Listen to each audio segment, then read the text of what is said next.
Voy a empezar compartiendo pantalla para empezar ya y no quitarles mucho tiempo porque dependiendo del gusto que se les dé, va a haber un poquito más. Entonces, el primer tema basado va a ser las propiedades generales de las respuestas inmunitarias. El que le habla es biólogo Víctor Reategui. Tengo otro nombre con el cual publico. Máster en ciencias y candidato de PhD, candidato a doctor PhD como Junior Researcher en el programa de farmacología de la Turing y Lopisto. Por lo tanto, son tres universidades a las que ahora me han formado y siempre agradezco en mis presentaciones. A la Universidad Nacional de la Amazonía Peruana, a la Universidad Nacional Cayetano Heredia, Peruana Cayetano Heredia, y a la University of Turku o la Turing y Lopisto, en la cual he estudiado gran parte de mi vida. Seguimos. Ahora como curso, los libros que estoy usando, principalmente es el libro este de bases de la inmunología clínica, que es del doctor José Luis Aguilar Olano de Cayetano. Es un muy buen libro, mejor que estos libros de acá, de este lado, que son libros un poco más complejos. Este es un libro como si te estuviese hablando a primera persona y te explica mucho más a detalle. Y van a ver que en este libro van a hallar todo lo que está en el sílabo, mucho más detallado, hasta con artículos científicos. Entonces, el principal libro que voy a usar para darles bibliografía, aparte de los papers que ya les he dado, son las bases de la inmunología clínica. No está a más de 200 soles, la pueden hallar en la biblioteca. Y es más, si no me equivoco, hay descuento cuando van en grandes grupos, más de tres así. Eh, Hay el inmunología de novena edición de Stokes, la inmunología básica de, ¿cómo se llama?, de Abul Abbas, que es lo mismo que, esta es la novena edición o sexta, mientras que esta es la última, que es la 10ª edición, que la tengo acá también, la 10ª edición. Y sí, lo pueden escribir a la misma página de Cayetano, ellos te lo dan sin ningún problema. De ahí en el grupo les digo. Luego tenemos la inmunología básica para medicina, que es del Sevier. Todos estos libros y alergología esencial de Middleton, porque esto es el libro que más vamos a usar cuando entremos a alergias y a hipersensibilidad, pero acá también va a estar explicado. Middleton les va a explicar muy bonito lo que es alergias, lo que es hipersensibilidad, lo que es intoxicación, porque muchas veces confundimos intoxicación con alergias, que nos da, un rojo, estoy con alergia, estás intoxicado. Alergia es mucho más agresivo y ni siquiera le estuvieras, o sea, si esa persona estuviese con una reacción alérgica, no estuviera viva para contar o para llegar a ese rash alérgico para decir, por haber comido algo, tengo alergia a esa comida, y no, ya estuviese muerto. Así de rápido, así de violenta son las alergias. Por eso es que es tan importante la inmunología, porque la inmunología ve la homeostasis del cuerpo. Entonces, al ver la homeostasis del cuerpo, no es como los cardiólogos creen que el cuerpo humano es solo un corazón andante, o un pulmón andante, o un cerebro andante. No. El cuerpo es un conjunto de células que reaccionan ante una homeostasis. Esa interacción le produce una homeostasis al cuerpo. Y quien comanda la homeostasis del cuerpo, cada rama, vayan sabiendo que cada rama tiene su propia definición de homeostasis, pero quien comanda la homeostasis del cuerpo es la inmunología, las células inmunes, que son las encargadas de brindar la homeostasis en el cuerpo, o de vigilar la homeostasis en el cuerpo. Entonces, esto es el mismo libro que les estoy mostrando acá, solo que esta es la primera edición y esta ya es la segunda. Es un libro muy viejito, pero aquí hay una muy bonita frase del doctor Aguilar. Creo que tengo el libro por acá o lo tengo en Lima. Este libro los puedo regalar la primera edición, porque yo también tengo la primera edición. Les puedo regalar si gustan al final del curso. A alguien hacen un sorteo y el que sale sorteado se lleva el libro. Entonces, hay una frase del libro que está en el epígrafe o en las palabras del doctor, que dice: si pudiéramos temporalmente abstraernos de esta racionalidad del pensamiento humano y pudiéramos abrir la visión para ver la inteligencia que guarda el pensamiento biológico, sepan que el pensamiento biológico, inteligencia biológica, es muy distinta a la inteligencia humana. Entonces, podríamos entender muy fácilmente la inmunología, pues la inmunología está basada en esa inteligencia biológica que se ha generado a partir de la interacción organismo agente patógeno a través de miles y millones de años. Por lo tanto, vamos a hablar un poco de lo que es el origen de la vida. El origen de la vida se da más o menos en la época del Aedón, en el león Aedón, hace unos 4.000 millones de años. Recién en la era Arquea vemos los primeros fósiles. Sabemos que casi entre el eón, en 3.000 millones de años atrás y 2.000 millones de años atrás se originan los eucariotas, pero tenemos dentro del ion proterozoico se genera el fungi, el animal y las plantas. Los insectos vienen a ser casi en el ion fanerozoico hasta el año 0. Luego tenemos a los deuterostomados, los protostomados, los que tienen la verdadera mandíbula, significa eso. Los insectos, los equinodermos, que estos animalitos chiquititos, dentro de su inteligencia biológica, a pesar de no contener una inmunidad tan avanzada como la nuestra, dentro de su propia inteligencia inmune, innata, tienen una capacidad enorme de hacer frente a los posibles agentes patógenos o agresores. Luego viene la explosión cámbrica, la gran gobernanza de las plantas sobre la tierra, los reptiles terminan con la tierra, o mejor dicho, los reptiles se terminan, etcétera, etcétera. Bien, viendo esa evolución de la vida a través de los años, algo ha tenido que generar ese organismo para poder interactuar o defenderse en las interacciones frente a su medio.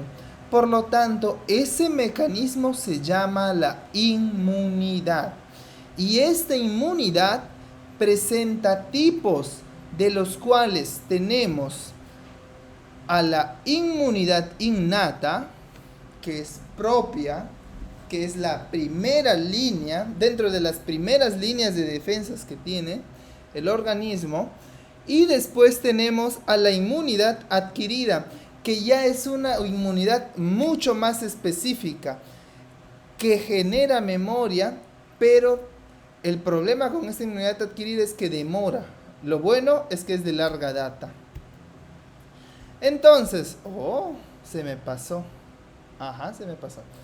Tenemos que la inmunidad innata a través de la evolución viene del origen de que tenemos a los equinos de mares, que son esos pinchirrunchis, algo así, los ascidios, las lampreas, los tiburones, las carpas, las ranas, hasta llegar a los mamíferos. Estos vemos los tipos de inmunidad, como la inmunidad adquirida, que aparece a partir de los tiburones. Las vías clásicas de la inmunidad aparecen junto a la inmunidad adquirida desde los tiburones. Los factores del complemento y los factores B desde el inicio de los, entre comillas, seres superiores o seres multicelulares.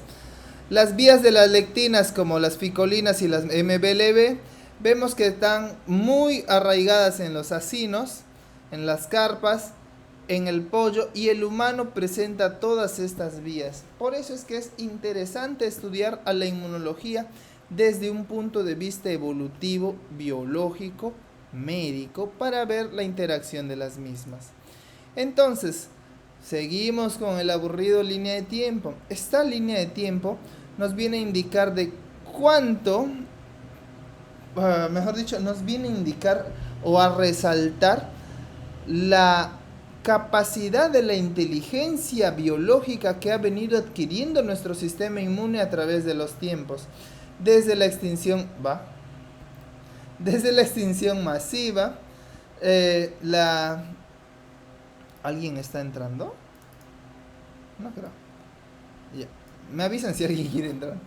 Desde la extinción masiva, los dinosaurios, la divergencia de los monos y los humanos, donde se diverge el Homo sapiens y el chimpancé, donde aparece Lucy, el primer Australopithecus, donde se encuentran las primeras herramientas de piedra, donde emerge anatómicamente el primer Homo erectus, que esto lo van a encontrar casi a 1.000.000 o 1.500.000 de años por atrás.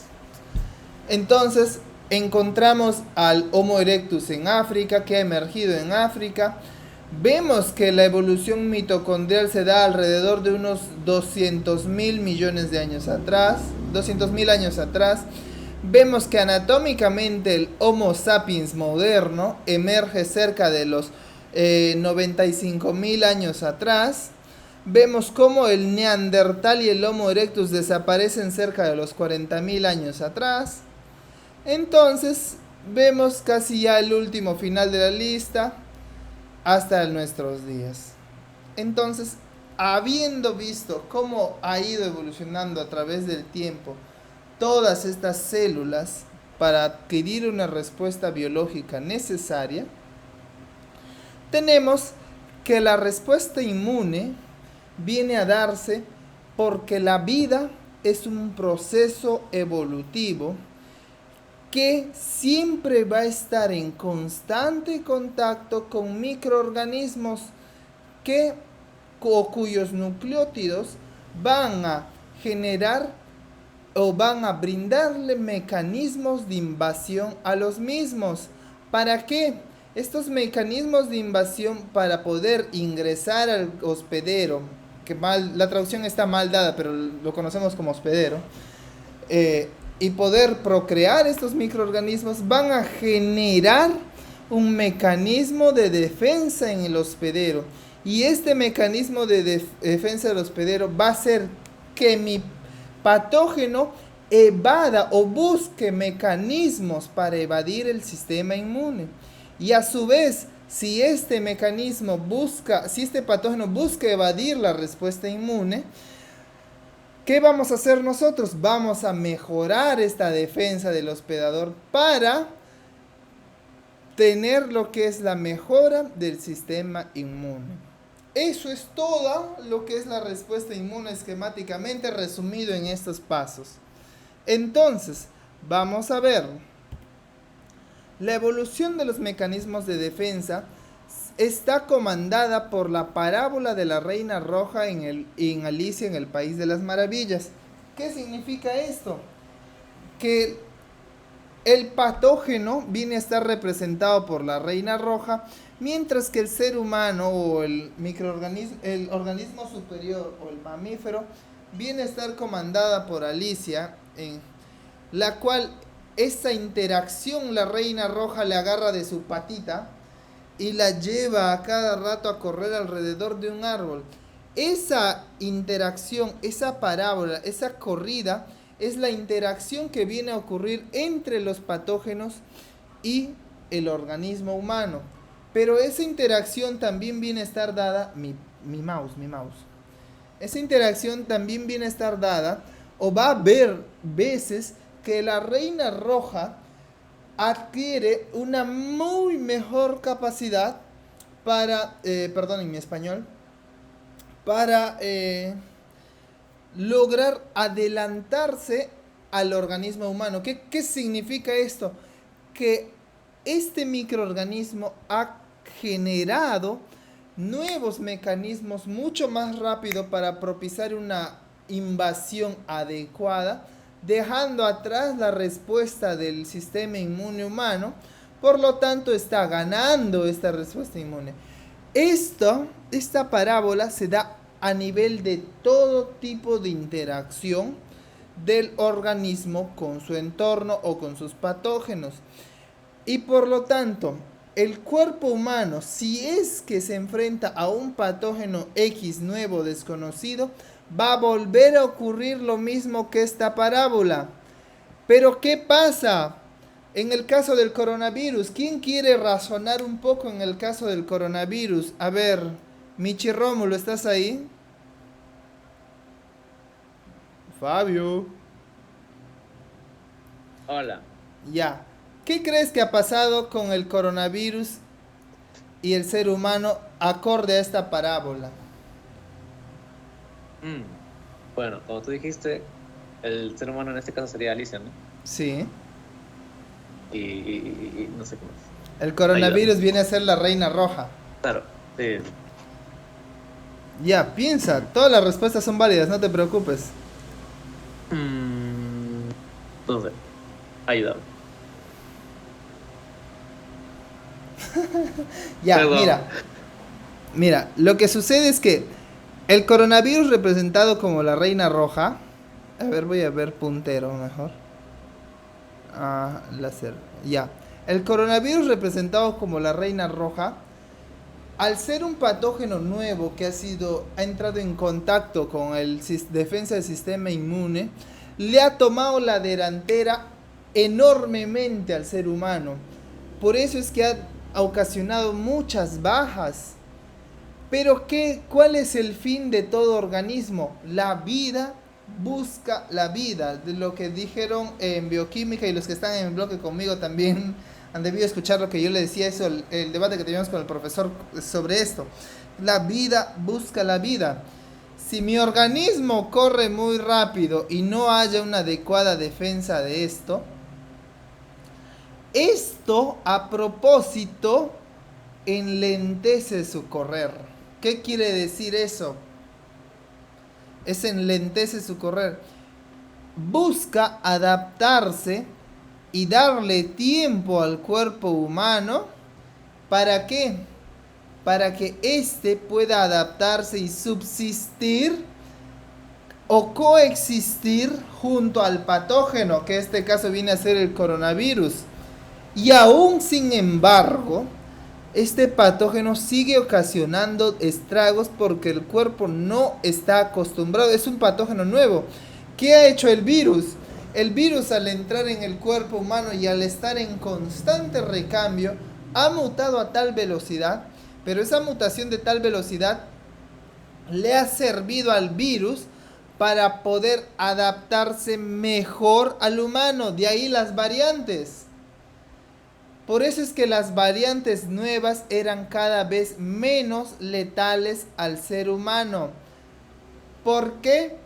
Porque el virus, la finalidad de un virus al ingresar al organismo no es matar. O sea, la finalidad de un, como vimos el primer resumen, no es matar al hospedador o al lugar donde va a vivir. Es simplemente tenerlo capturado para que él pueda seguir cumpliendo su función de reproducirse y seguir vivo, perpetuándose. Por lo tanto, si le mata, significa que evolutivamente ese organismo no sirve y se va a la extinción. Pero en el caso del coronavirus, el coronavirus ha sido muy inteligente. Algunos dicen que es un virus zoonótico, otros dicen que es un virus de laboratorio. A ver. Ah, ¿ya entró Luciana? Ya. Seguimos. Ya. Entonces, algunos ven que es... como les decía, algunos dicen que es... O bien es zoonótico o bien es de laboratorio, pero lo cierto es que es nuevo en su interacción con el humano y ahí mediante el ejemplo del coronavirus es que vemos cómo se organiza muy bien o cómo representa muy bien esta parábola de Alicia en el País de las Maravillas junto a la Reina Roja. Entonces, continuando, ¿ya? Vemos que la respuesta inmune, al estar dada entre la interacción en microorganismos y mamíferos, va a hacer que estos microorganismos estén más impedidos de ingresar, pero a su vez, estos van a estar impedidos de ingresar gracias a sus mecanismos de barrera que tenemos en el cuerpo. La primera defensa que tiene el cuerpo humano como parte de su sistema inmune o de defensa son los mecanismos de barrera, en donde tenemos a los epitelios, a las sustancias químicas que producen esos epitelios en nuestra piel y a los factores biológicos que están en nuestra piel, como por ejemplo un virus o, como les digo, a ver, algo muy común que les va a pasar. Les cae muestra de un esputo, les sale la salivita del esputo de un paciente tuberculoso que ustedes ni siquiera se han enterado que esa persona es tuberculosa. Por cierto, vayan sabiendo que el 100% de peruanos están infectados de tuberculosis y nunca lo saben. Si ustedes se hacen la prueba de la papita, van a salir positivos para tuberculosis. Ya, les cae el esputo. Pero ¿por qué no desarrollan la tuberculosis? Y ahí van a explicarse más adelante esta parte también. Principalmente porque en nuestros mecanismos de defensa, los factores biológicos están actuando y le están diciendo, oye compadre, tú aquí no vienes a colonizar porque este es mi lugar. Yo ya he acordado y he hecho mi pacto de caballeros con el señor que me está albergando y yo le estoy brindando una defensa y él me está brindando un alimento. Por lo tanto, por mecanismos de competencia alimenticia y por mecanismos de competencia anérgica frente a productos de ciertas alarminas defensinas que producen las mismas bacterias o microbiota que tenemos en el cuerpo, va a ser eliminado este agente patógeno. Entonces, vamos a ver lo que son los mecanismos de defensa contra las infecciones. Estos mecanismos de defensa tenemos al primer mecanismo que son de barrera. Tenemos a la barrera epitelial, que es un mecanismo de acción fisiológica. Gracias a que las uniones intercelulares no permiten el paso a través de las mismas de organismos patógenos no adecuados para hacer el pase. Además que tienen en sí factores de inhibidores de proteasas que lisan muchas veces las membranas de las bacterias o inhabilitan las proteasas que tienen estas bacterias en sus membranas, así como los flujos de fluido, como por ejemplo las barreras de las vías aéreas de fluidos y aire, y el barrido ciliar también es un mecanismo de barrera que ocurre en todo el mecanismo aéreo. Por eso el síndrome de Cartagena es un muy bonito síndrome de explicar. Y el profe dice que no mueren. Exacto. Es lo mismo cuando vieron histología respiratoria con el doctor Gerson. Pero el profe Gerson, ahí tuvimos una discusión, un debate. Él dice que un paciente con Cartagena vive. Y yo le digo, profe, ¿cómo es posible que viva? Si a la tercera infección ya se me muere ese paciente. Pero bueno, yo no soy médico todavía. Pero la literatura dice que a mi tercera o cuarta infección se me muere este paciente. Y ya les voy a explicar por qué síndrome de Cartagena cuando llevamos esto. No de Kuczynski, son las células de... Ahí las Kuczynski no tienen nada que ver ahí. Las Kuczynski son las neuroendocrinas. Ahí las que tienen que ver son las que hacen el barrido ciliar. Que es el síndrome de Cartagena afecta o muta al gen que expresa la proteína quinasa que dispara el mecanismo dispara el mecanismo quinásico fosforil que activa la respuesta motil del cilio. Entonces, también aparte de la barrera de acción fisiológica como la epitelial, tenemos a la barrera epitelial la parte química, en donde producen nuestras propias bacterias, enzimas. El pH gástrico también es muy bueno, pero ustedes me dirán si el pH gástrico es un mecanismo de barrera sumamente efectivo. Hasta la saliva, vayan sabiendo que es un mecanismo de defensa sumamente efectivo. Y vayan sabiendo que las proteasas de la saliva destruyen la ultraestructura de la membrana de la barrera de la pared celular del virus del VIH. ¿Qué pasa? Que muchas veces no es penetrante la acción de la saliva y usualmente el VIH viene enmascarado con fluidos biológicos que hasta que lleguen ya pasó. Y hasta que llegue al estómago ya pasó. O de repente tienes por ahí una herida microscópica y ya le pasó y no le dio la acción necesaria para realizar su actividad lítica. Ay, me asusta esa esponja.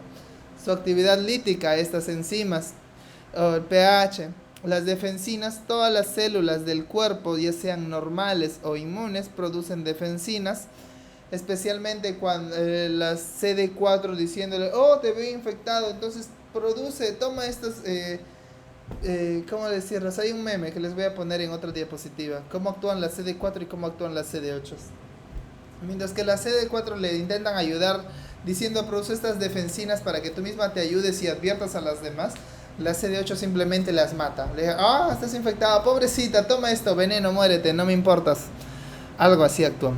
Pero así van a actuar las defensinas.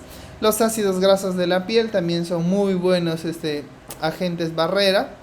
Luego, la acción biológica, usualmente la flora normal, que ya no se estila decir flora, ese es un término muy antiguo, ahora se estima decir microbiota normal, en donde se da una competencia entre las mismas por el mismo alimento. La vida busca la vida, por lo tanto, tú no me vas a venir a colonizar mi comida, tú no me vas a quitar mi comida. Así que, simplemente, a ver, ¿alguien está en sala? A ver, Microsoft Teams. ¿Alguien quería entrar? Ya. Ya entró, creo. Ya. Entonces le dice, tú no me quitas mi comida, yo me quedo acá. Y lo mata, lo elimina por competencia, no le deja alimentarse bien, chao. También las antibacterianas como las colicinas están muy ligadas y muy presentes en lo que son las dermis y en el resto de epitelios como primer mecanismo de defensa. Entonces, vamos ahora a una pequeña visión eczemática. Esta es una foto que extraje del libro gordo, del que vieron en la portada, que lo tengo ahí. Ajá, ahí está. Por eso les digo, les puedo regalar eso al final del curso. Hacen su sorteito y el que gane se lo lleva. Es una edición antigua, pero tiene casi todo. Entonces vemos esquemáticamente cómo el sistema inmune en las membranas epiteliales presentan el parte extracorpóreo, el extracorpóreo, la barrera. Acá tenemos un epitelio simple no queratinizado monoestratificado. ¿Dónde vemos ese tipo de epitelio? ¿Alguien se acuerda? ¿Alguien se acuerda dónde vemos este tipo de epitelio? Donde vemos unas glándulas mucosas, vemos las células ciliares, vemos limpiador mucociliar, vemos moco. ¿Dónde creen que vemos estas barreras? Estas barreras las vemos en las vías aéreas. Están totalmente presentes en las vías aéreas, por eso siempre las vías aéreas son un mecanismo, no tanto cavidad oral, sino cavidad nasal más que todo. Pero lo vas a ver alrededor de toda la vía aérea, en donde este tipo de epitelio explica claramente cómo es que se da este mecanismo de barrera epitelial. Tenemos que en nuestro macrófago vigilante hay gérmenes por acá. Entonces acá tenemos mi barrera física, mi barrera química produciendo mucus, y dentro de mis mucus mis factores antimicrobianos. Los gérmenes saprófitos van a competir también con los gérmenes malos. A su vez esto y esto son ya inmunidad innata y no vienen a entrar, pero siempre están vigilantes por ahí. Y a su vez vemos como el barrido ciliar ayuda a expectorar todo el moco con las bacterias hacia nuestro estómago. Por eso es que todos nosotros tragamos moco siempre, cada hora de nuestra vida estamos comiendo nuestro moquito, y muchos dicen, ay, qué asco, no coman moco. Inconscientemente estás comiendo moco con tu saliva, tu cuerpo se encarga de eso. Y acá vemos justamente los factores antimicrobianos. Acá vemos las células de caliciformes o las células goblet, las células ciliares, las células basales, las células de, ¿cómo se llaman estas que están ahí? Debería ser en cepillo, pero no están en cepillos. Y aquí vemos cómo se da el barrido ciliar. Y este barrido ciliar, que está en nuestras células ciliares, van a ayudar a movilizar todo este moco, ya sea conteniendo polvo o algunas otras agentes externos al cuerpo. Muy bien, ya hemos visto lo que es la primera barrera. Sabemos que se da por la interacción entre el microorganismo y el ser vivo, o el mamífero en este caso. Vemos que son estos microorganismos impedidos de ingresar gracias a las barreras de epitelios químicos o biológicos. Ahora vamos a ver cómo es que algunos de estos microorganismos logran evadir la respuesta y aún así ingresan. Son tesudos. Dicen, no, tú no me vas a parar, yo voy a ingresar. Yo quiero ingresar porque necesito ingresar y necesito usar de tus cosas para yo poder vivir. Y eso le dicen, ingresan tesudamente. Entonces, ¿qué hace el cuerpo? Empieza a generarse lo que se llama la inmunidad innata, en donde hay un reconocimiento de las estructuras propias de las bacterias, indistintamente, aquí no son específicas, sino propias de, por ejemplo, una gram positiva tiene esta otra gram positiva tiene esta. Es general el reconocimiento y dice, este tiene, esto tiene algo que no es mío y que yo reconozco como extraño. Empiezo el reconocimiento, desencadeno la primera agresión de la inmunidad innata.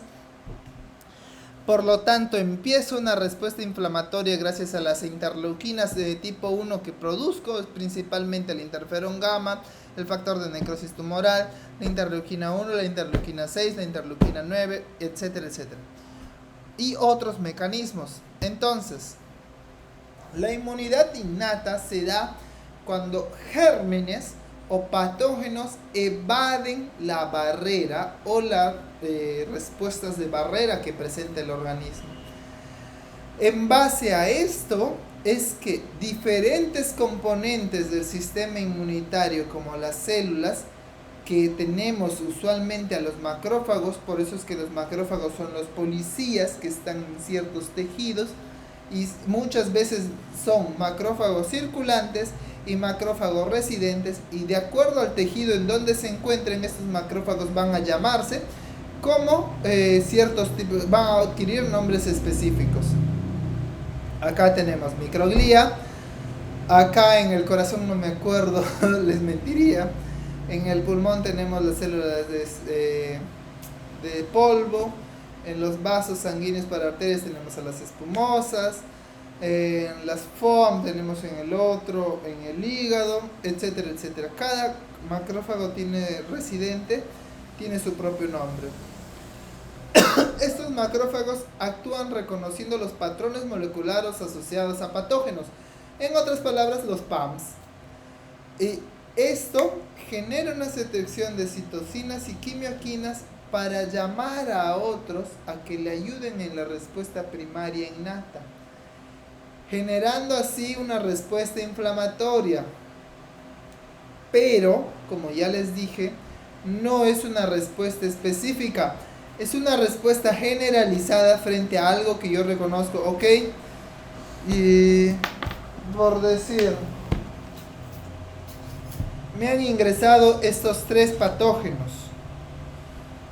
Yo reconozco esto. Yo macrófago o célula presentadora de antígeno o chaperona o dendrítica, he capturado a este patógeno, lo he englobado en mi vacuola lítica, la destruyo y voy a presentar esto. Por lo tanto, yo estoy reconociendo esto.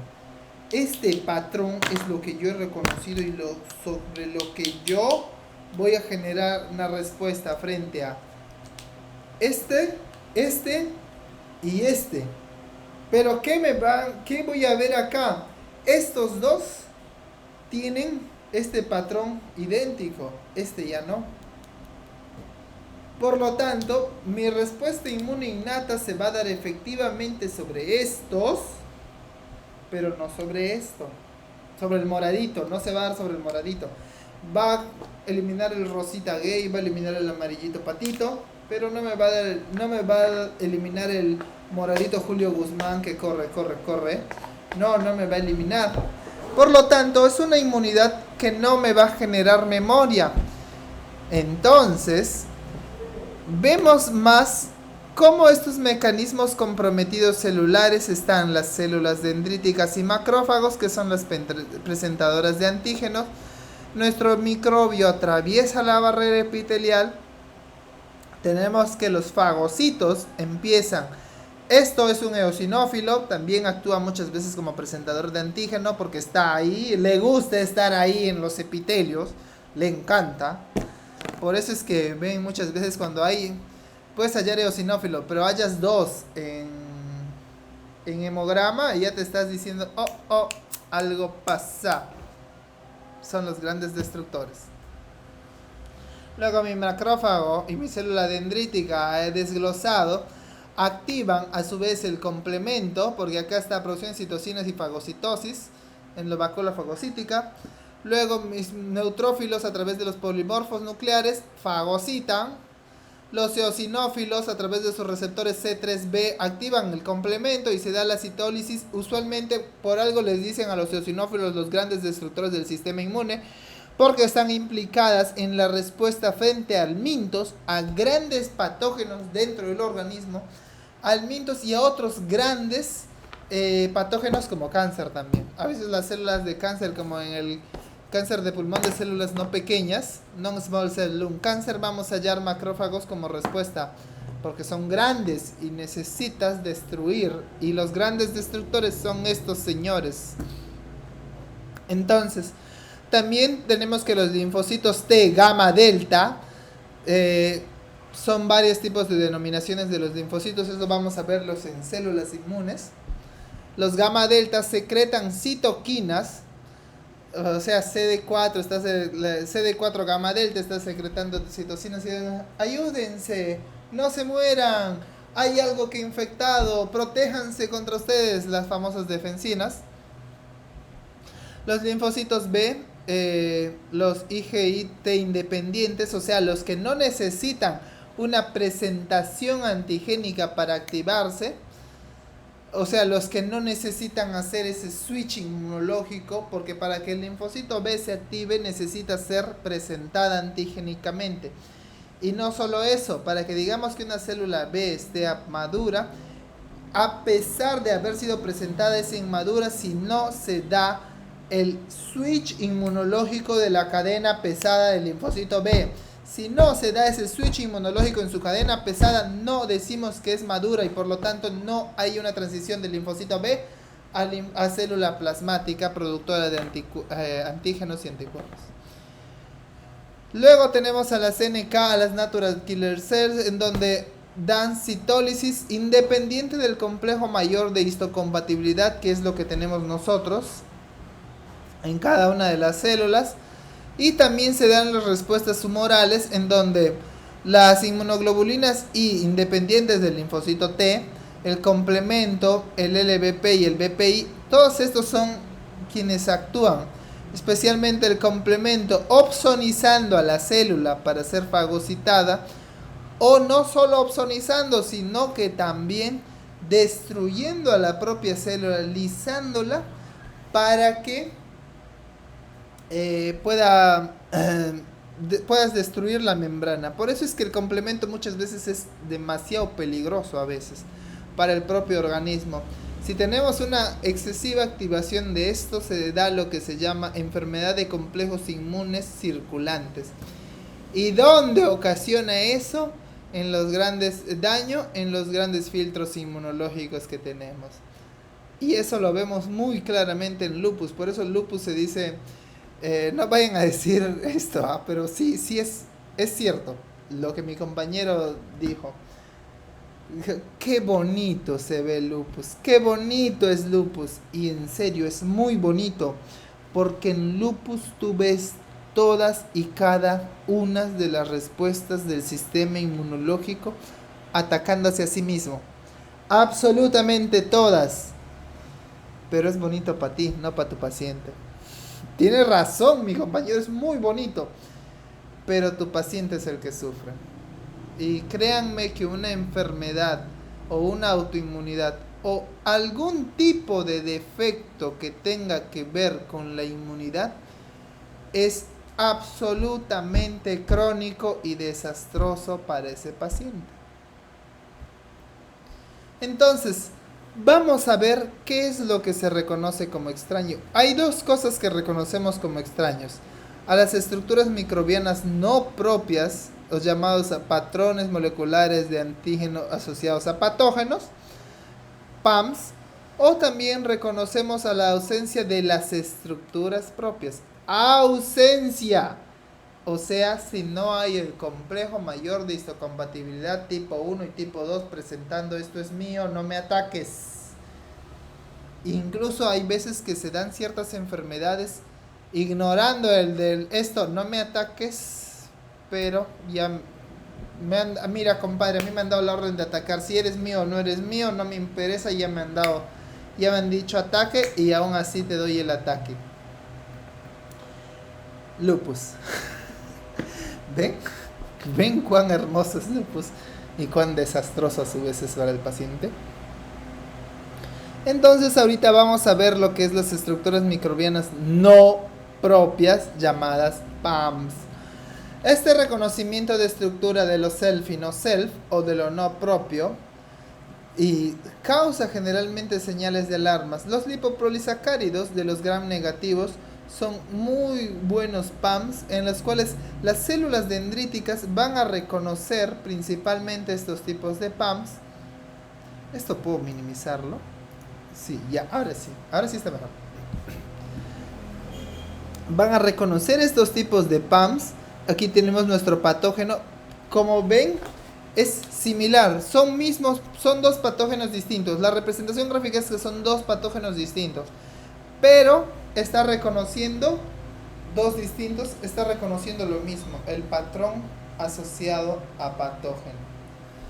Y la célula dendrítica va a reconocer este patrón y va a activar una respuesta. Por lo tanto, estas lipoproteínas de las bacterias también pueden ser peptidoglicanos, ácido lipoproteico, CpG-DNA no metilado bacteriano, lipoarabinomannanos, que presentas solo en las micobacterias, o sea, en la TB, y otros. Y los DAMs, PAMs y DAMs son distintos. DAMs es patrones moleculares asociados al daño. O sea, cuando este patogenito ha venido, imaginemos esto es VIH y esto es una TCD4.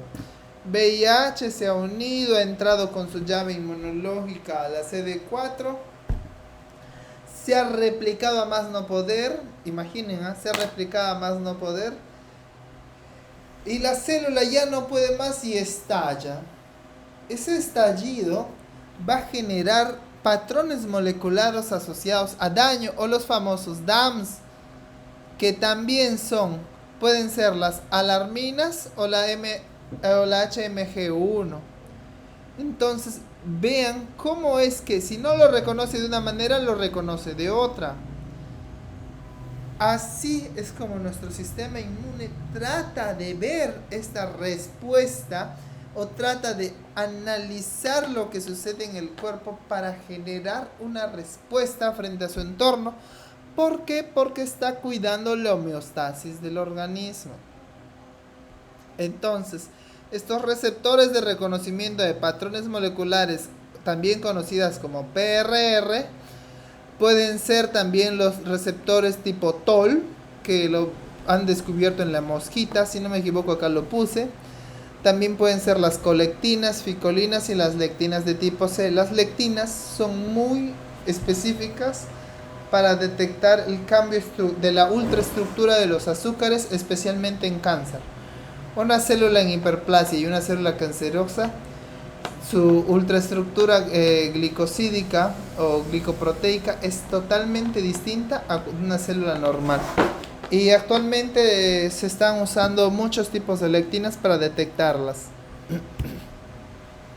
Ahora pasamos a los receptores tipo TOL del 1 al 13 en el humano, que el TLR2 y el TLR1 al 6 tenemos que reconocer las lipoproteínas lipoarabinomananas, el LPS de la leptospira, el LPS de la Phacocytosis gingivitis, el PGN de los gram positivos, el simosan de la yeast es la levadura, y el GPI no es el GPI que publican en Facebook, no.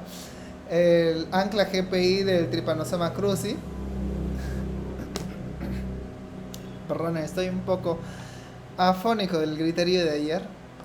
Luego tenemos al lipopolisacárido de los gram negativos que son reconocidos por los TLR4, coayudadas por la CD14. Coayudadas, sepan esto. Y la CM2.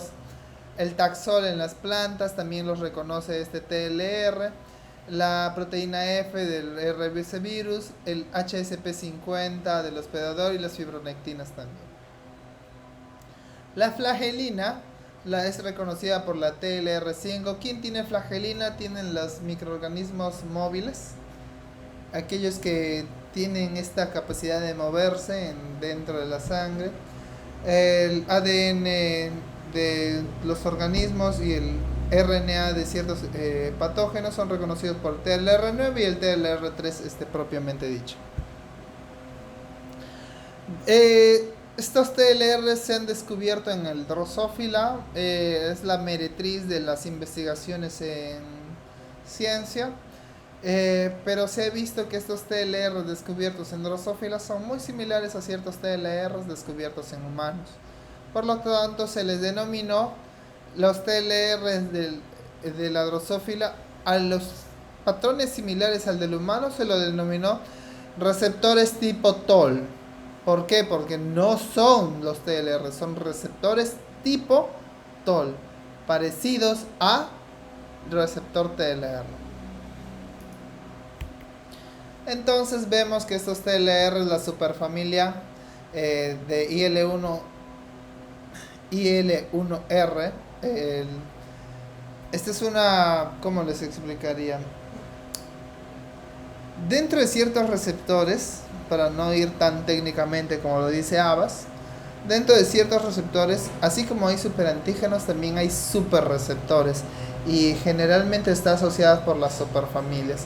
En estas superfamilias de los TLR tipo 1 o la superfamilia del ILR1 receptor, tenemos al receptor IL1 de la familia por el dominio IgG de la superfamilia, en donde esto va a reconocer al TLR tipo 1 del receptor tipo 1, va a activar estos reconocimientos, o al receptor familiar del dominio rico en familia, pero todo esto pertenece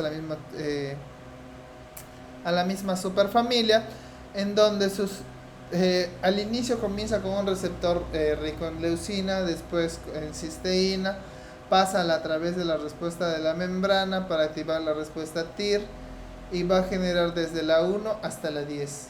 Por eso es que tienen esto. Y este negro es la tirosin quinasa o el dominio tirosin quinasa, que es el que va a activar la respuesta. Justamente este dominio tirosin quinasa es el que falla en la mutación de la enfermedad de Cartagena, como les decía. No hay ese tirosin quinasa que active una respuesta. Y acá en este caso va a activar una respuesta, pero en el caso de allá activa una respuesta a motilidad. Acá es otro tipo de respuesta, una respuesta señalizadora intercelular para decirle, oye, he sido activada, actívate. Así le va a decir.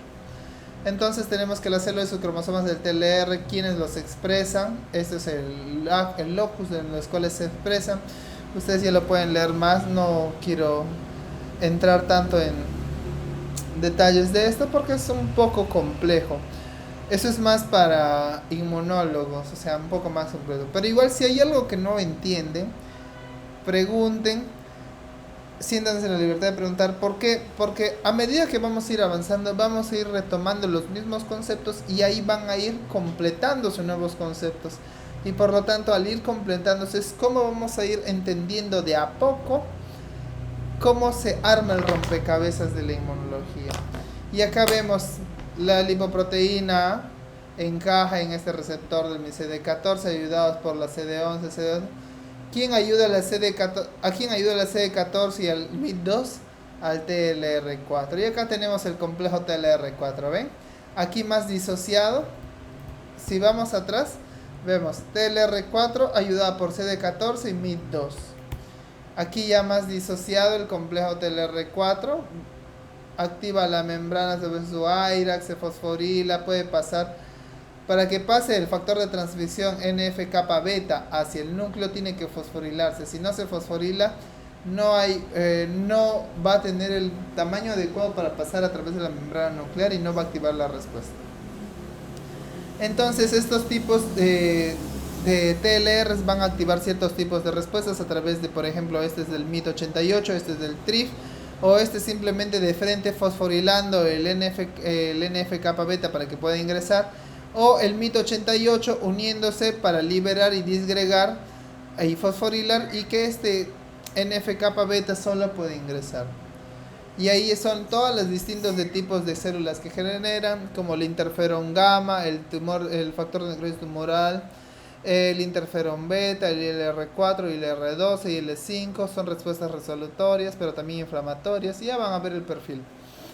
INF gamma, INF beta, ILF12, defensinas, proteína C reactiva, el ICAM, que son moléculas de expresión, la selectina E, los interferones alfa, IL1 y IL12, acá es la respuesta prácticamente inflamatoria propiamente dicha.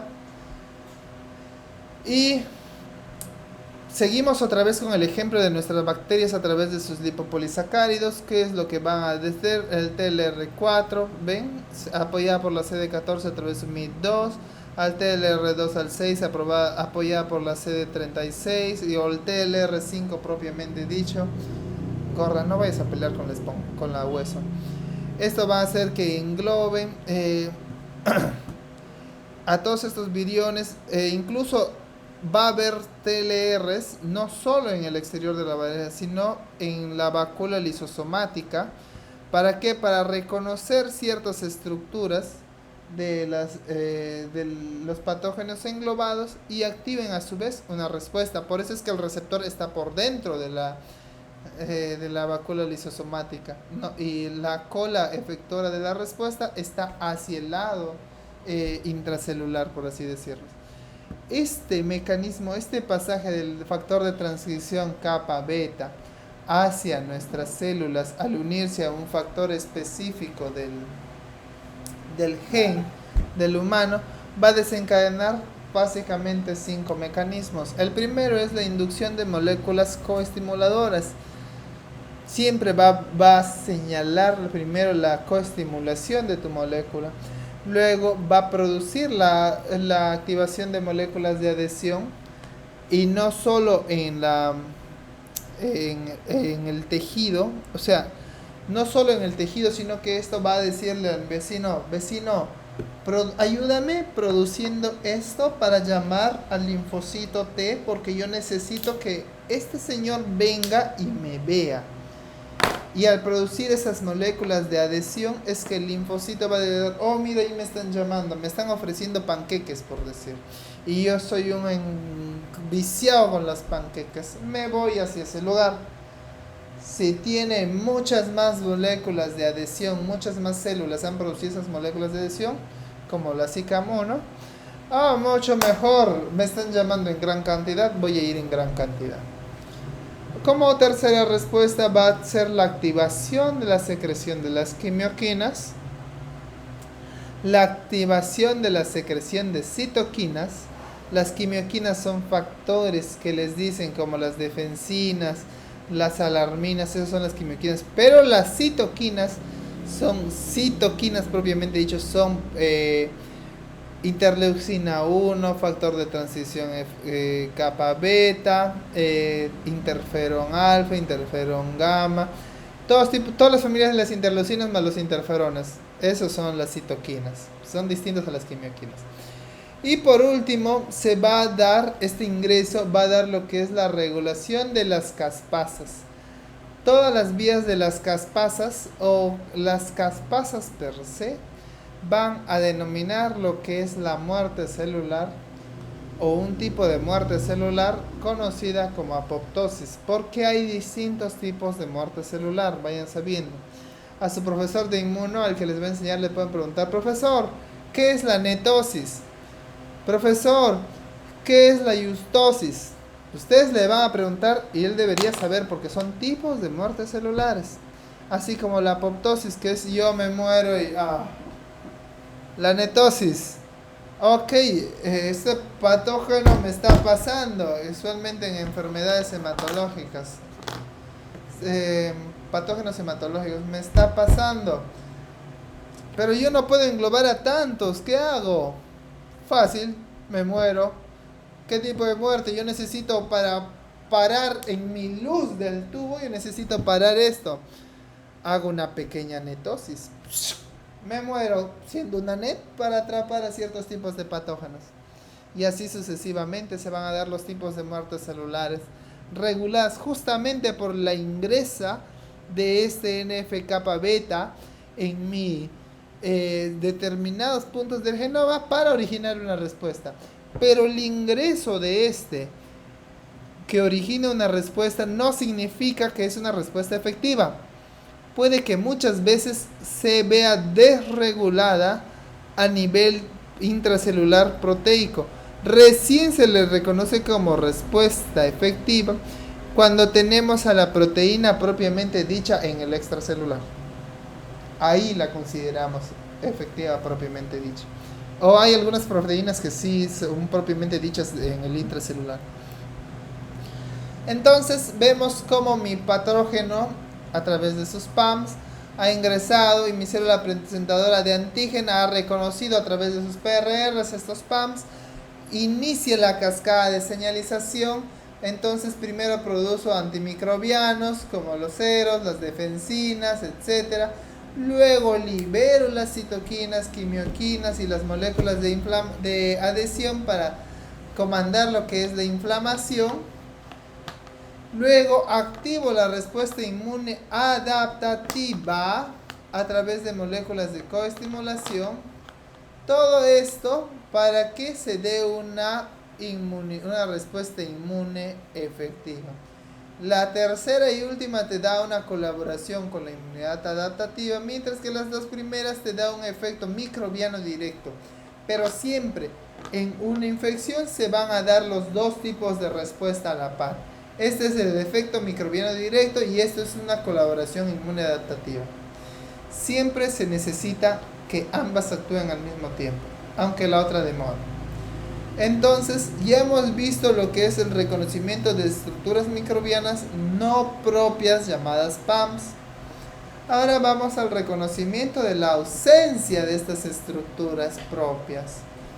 Muy bien, si vamos a reconocer la ausencia, entonces tenemos que por ejemplo, ¿quiénes son las que van a estar jodiendo, reconociendo a cada rato las? Le voy a decir, oye compadre, por ejemplo, Fabio es una natural killer cell y le dice a Jefferson, oye compadre, tenemos que llevar estos cursos, pero a ti no te he visto matriculado en este. ¡Pam! Le mata, porque no le ha reconocido que está llevando algo. Simple, así de simple es la natural killer cell. No me has presentado lo que yo te he pedido, como por ejemplo acá vemos al MHC de clase 1 y la unión de ubiquitina, que es el inhibidor, porque esta unión va a generar una inhibición, esta unión va a generar un ataque. Se ha unido esto, genera un ataque. NHC está buscando, oye, ¿dónde está el que no me va a hacer, el que se va a unir a mí para no atacar? No hay, ¡pam! Ataco. MHC clase 1. Esta célula que ha sido infectada, muchas veces algunos patógenos no producen o disregulan la producción de MHC clase 1 a las propias células del cuerpo para que no les reconozcan. Pero la inteligencia biológica es tal que ya se dio cuenta que algunos patógenos hacen eso, entonces hay una respuesta de activación, pero no hay una respuesta de inhibición. Por lo tanto, si no hay una respuesta de inhibición, va a lanzar preforinas y granzymes para, para perturbar la ultraestructura de la membrana. Y por más que haya un porito chiquitito, la membrana se destroza en cascada. Ahora vemos, ya hemos visto cómo ha ocurrido esto, sabemos que hay una interacción de microorganismo mamífero. Esta interacción microorganismo mamífero me produce que el microorganismo siempre va a estar impedido de entrar a través de nuestros mecanismos de barrera, que son los epitelios, los mecanismos químicos y biológicos, pero sabemos que algunos se evaden e ingresan. Esta evasión y este ingreso se va a enfrentar a la inmunidad innata, que hay un reconocimiento, agresión, respuesta inflamatoria y otros y varios. Esto, a su vez, va a haber microorganismos, como les he dicho, el ejemplo de los pulmones, de los estos. Me reconocen estos, me eliminan estos, pero este compadre ha evadido mi respuesta inmune innata, y al evadir mi respuesta inmune innata, espérate. Al evadir mi respuesta inmune innata, este compadre me está diciendo, oye, no, tu defensa no ha sido efectiva contra mí, yo me quedo normal. ¿Qué hace el cuerpo? El cuerpo dice, no, yo no negocio con estúpidos, a mí no me gusta negociar con nadie, entonces genero lo que se llama la respuesta de la inmunidad adaptativa. ¿A través de quiénes? A través de los linfocitos T, CD4, CD8, los linfocitos B, los linfocitos T naïf, los macrófagos, los NHC o los Natural Killer Cells, y a través de la inflamación. Y ustedes están viendo a cada rato inflamación. Y quiero preguntarles algo. ¿La inflamación y la fiebre es lo mismo, chicos? Para que se produzca la fiebre tiene que liberarse, si no me equivoco, una molécula 54. El nombre no me acuerdo, pero el apellido es 54. De ahí me ha de acordar, la vejez ya me está fallando. Para que se produzca la fiebre. No me acuerdo el nombre, pero es 54 o 55. Pero les pregunto, ¿la fiebre es lo mismo que la inflamación? ¿Alguien sabe? ¿Alguien? Chicos, chicas, chiques, ¿qué creen ustedes? Oh, Luis.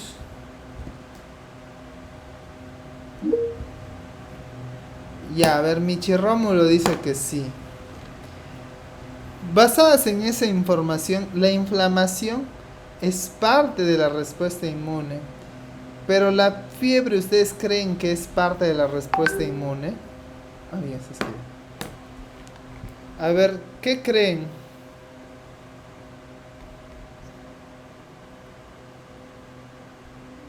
Perdonen.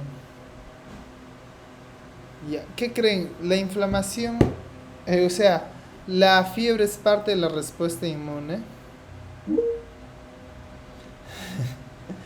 Está bien tu apreciación. La fiebre, muchas veces confundimos inflamación con fiebre, pero la inflamación es todos los mecanismos de los cuales va a traer. Pero siempre va a haber fiebre asociada, o siempre va a haber un enrojecimiento, siempre va a haber un aumento de temperatura. Pero no significa que este aumento de temperatura o esta fiebre sea parte del sistema inmunológico. Sí, efectivamente la fiebre es muchas veces a causa de la inflamación, pero no necesariamente es que la fiebre es del sistema inmune, sino que la fiebre es un mecanismo efector que utiliza el sistema inmune, más no es parte del sistema inmune. Al profesor que les enseñe o que nos enseñe inmune, si dice eso, ustedes díganle, profesor, pero acá en el libro Bases de la Inmunología Clínica, en el libro de Inmunología de Abbas, en el libro de Alergología, en el libro tal, te especifica que fiebre no es lo mismo que inflamación y muchas veces confunden ese concepto. Fiebre no es y también incluso consideran que fiebre es lo mismo o es parte del sistema inmune, cuando no es parte. Es un mecanismo efector utilizado por la respuesta inmune, más no es parte de la respuesta inmune. Y si dicen que está equivocado, que le vaya y que le discuta al padre de la inmunología latinoamericana, que es el que ha creado el que ha escrito este libro precisamente. El mismo padre de la inmunología latinoamericana y el mismo Abbas, a quien yo conozco, te van a decir que no es parte. Entonces seguimos, cerrando el paréntesis. Vemos que la inmunidad adaptativa se da cuando los gérmenes evadieron la barrera epitelial innata a través de las interrelaciones colaborativas entre las células presentadoras de antígeno hacia las células T. Estas células T van a decir, estas TCD4 van a decir, oh, este jovencito no he podido generar una respuesta adecuada. Entonces, la célula presentadora de antígeno la engloba y le dice, TCD4, yo no he podido atacar a esto. Y el TCD4 va a decir, gracias, ahora yo voy a generar mecanismos.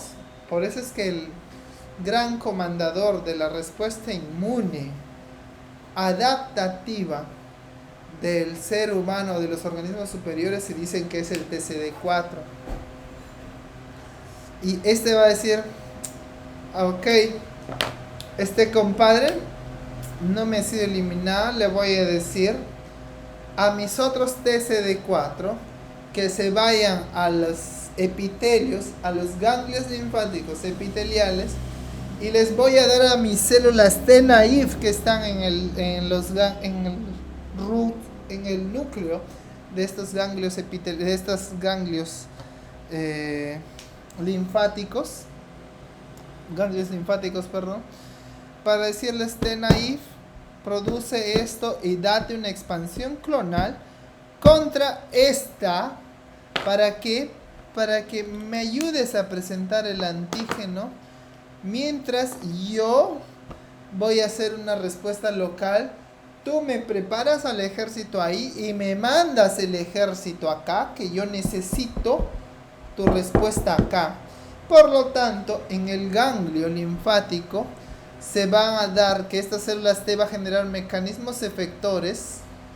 Por eso, el gran comandante, mecanismos efectores, va a presentar a CD8, va a presentar a Natural Killer Cell. Ya ven que está tanto en innata como adaptativa, las Natural Killer Cell. Va a presentar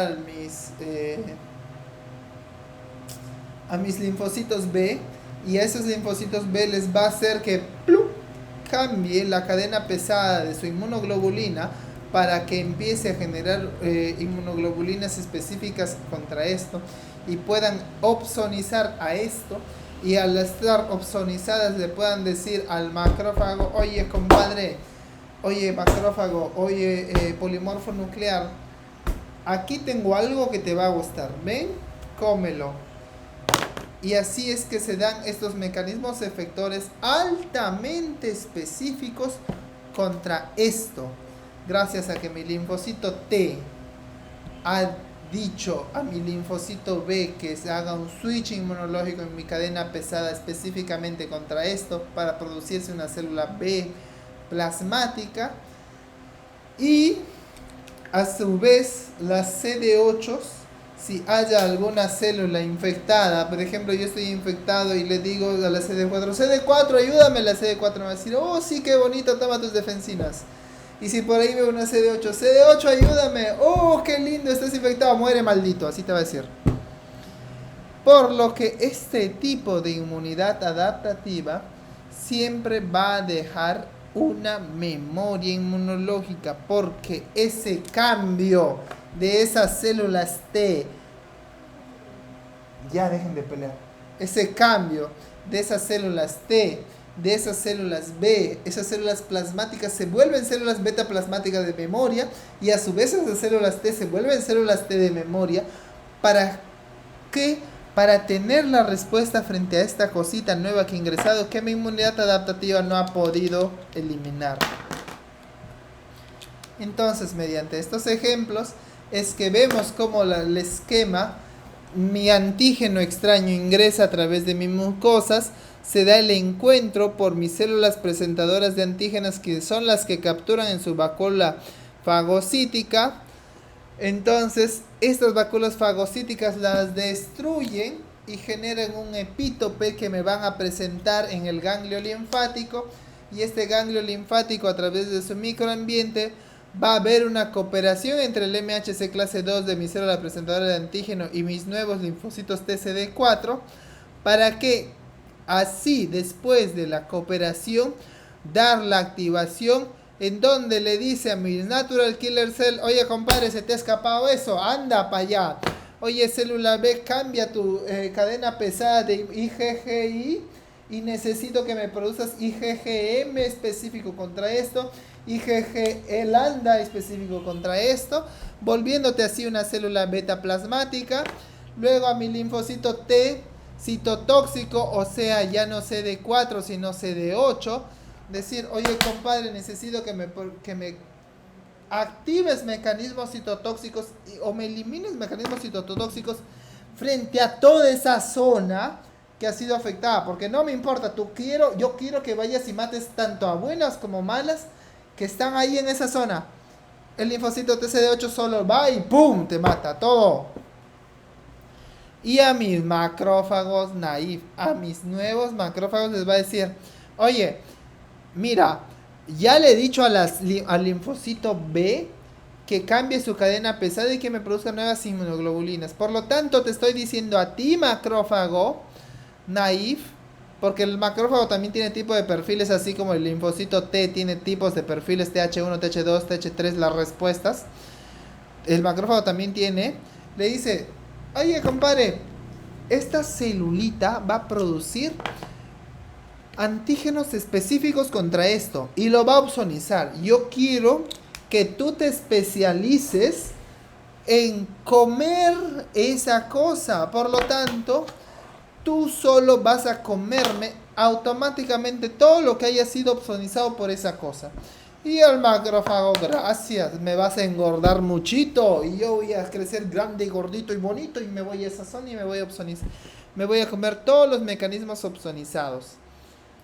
Por lo tanto, aquí vemos una injuria: como el patógeno entra, mis células presentadoras de antígenos o chaperonas viajan hacia la linfa, y esa linfa va hacia el sistema linfático hacia el ganglio linfático. En el ganglio linfático ocurre la presentación antigénica a otras células presentadoras de antígenos. Acá se da lo que se llama la expansión cloneal y presentación antigénica contra el epítope específico. Oye, pasa. Y se da la coestimulación y se genera todas las respuestas que ya hemos visto. Hoy esto también se quedó atrás. Por lo tanto, ya finalizando la presentación, tenemos que otra vez, siempre va a haber interacción entre microorganismos y mamíferos. Siempre vamos a tener microorganismos impedidos de ingresar gracias a nuestros mecanismos de barrera, como son los epitelios, los químicos y los biológicos. Pero aún así van a haber algunos que persisten, son caraduras e ingresan. Y aún así vamos a tener una respuesta conocida como la inmunidad innata, mediante su reconocimiento, agresión y respuesta inflamatoria, entre otros. Pero pese a esto, algunos de estos microorganismos muy vivachos subsisten y evaden esa respuesta. Por lo tanto, nuestro organismo ha generado una respuesta adaptativa a través de los linfocitos T, los linfocitos B, los macrófagos, los natural killer cell y la inflamación, fiebre de por sí. Pero, y aquí vienen las cosas, pocos de estos microorganismos evaden la respuesta inmune adaptativa y aún así subsisten. Cuando esto sucede, tenemos lo que se denomina la inmunidad no esterilizante de larga data. ¿Dónde vemos esto? En TB. ¿Dónde vemos esto? En herpes. ¿Dónde vemos esto? En muchos otros patógenos que mientras esté el cuerpo ok no se expresa, pero basta que bajen y ¡plup! Se expresa. Es algo así como el herpes. Todos hemos tenido herpes. Los que no han tenido herpes, pues les va a doler cuando tengan herpes. Les va a salir esto que sale a un lado de la piel, a un lado del hemicuerpo, y es absolutamente doloroso. ¿Por qué? Porque este virus del herpes se esconde en las vainas de mielina de los nervios terminales. Y cuando tu sistema inmune baja y descontrola la homeostasis, estos condenados que hacen, empiezan a comer y dicen, oh, no hay quien me vigile. Entonces voy a empezar a comer las vainitas de mielina y es rico y me voy a expresar otra vez solo en un hemicuerpo. Y es la cosa más dolorosa que puede haber. Con esto sería toda la presentación del día de hoy, chicos. ¿Algunas dudas? ¿Consulta? ¿Qué es lo que les gustaría saber? Chiques. Olis. Se han quedado dormidos, creo. Sí, las diapos les voy a pasar, no se preocupen. Sí, todo les voy a pasar, no se preocupen. Eso les voy a poner ahorita. Sino que estaba terminando, como estaba de viaje, tenía que terminar esa diapositiva. Ah, sí, la grabación también va a ser subida. Ya tenemos, a ver cuántos minutos de grabación vamos. Ya vamos como 1 hora 25 minutos, más o menos, 1 hora 40 minutos de grabación. Pero se las va a subir. Como el internet acá no es muy rápido, yo lo voy a tener que subir de madrugada y les voy a poner el enlace de YouTube para que puedan ver las grabaciones, no se preocupen. ¿Alguna otra duda, chicos? El miércoles vamos a ver lo que es a ver. El miércoles vamos a ver lo que es esto, células y tejidos del sistema inmune. Eso es muy bonito. Algo complejo, pero ya lo vamos a ver. Esto está acá. Vamos a ver lo que es el tejido linfoide asociado a mucosas, el tejido linfoide asociado a todo esto. Lo van a ver acá. Si se compran el libro, lo van a ver muy bonito ustedes esto acá. Así que ahorita en estas células y tejidos vamos a ver un poco lo que es histología también, chicos. Así que aún no nos libramos de la linda histología. Aún vamos a verla de por vida. Pero no es muy difícil. Es solo lo que es el vaso, lo que es las células.